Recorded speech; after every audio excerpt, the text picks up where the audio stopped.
নিয়ে যাওয়া হয়েছে, বিদেশি সাংবাদিক নেওয়া হয়েছে। এটা দুঃখজনক ঘটনা। আমার কাছে এই কারণে মনে হয় সরকার খুব বিশৃঙ্খলাপূর্ণ পরিবেশের মধ্যে আছে। কখন কোনটা করতে হবে, কিভাবে করতে হবে সেটা সে বুঝতে পারছে না। বন্ধুরা, আপনারা নিশ্চয়ই লক্ষ্য করেছেন এই সরকার, অন্তর্বর্তীকালীন সরকার একটা ভালো নির্বাচন করে নির্বাচিতদের কাছে ক্ষমতা হস্তান্তর করে বাংলাদেশের গণতন্ত্র প্রতিষ্ঠার পদক্ষেপ নেবে, এটা আমরা জানতাম। কিন্তু প্রতিনিয়ত যেমন শেখ হাসিনা বলতো উন্নয়ন, আর এর কথা হচ্ছে সংস্কার। কথায় কথায় সংস্কার, কোন জায়গায় সংস্কার, কিসের সংস্কার, এটা দৃশ্যমান না। সেই জন্য এই সরকারের ইতিমধ্যেই নানান প্রশ্নের মুখোমুখি হয়েছে জাতির কাছে।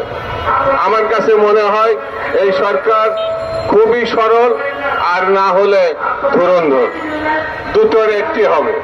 এই সরকার তার নিরপেক্ষতা ইতিমধ্যে নিজেরাই প্রশ্নবিদ্ধ করেছে। নিজেরাই রাজনৈতিক দল গঠনের জন্য এই প্রধান উপদেষ্টার পাশে উপদেষ্টা হিসেবে যারা আছে তারা কাজ করেছে এবং পত্র পত্রিকায় আসছে। যখন সারা জাতি একটা চরম সংকটময় সময় আমরা অতিক্রম করছি, সারা দেশের মানুষ যখন উদ্বিগ্ন, একটা উৎকণ্ঠার মধ্যে দিয়ে আমরা আমাদের সময় পার করছি, এরকম একটি সময়ে আমাদের দেশনেত্রী বেগম খালেদা জিয়ার 2008 সালে নির্বাচনের সময় যে স্লোগানটি ছিল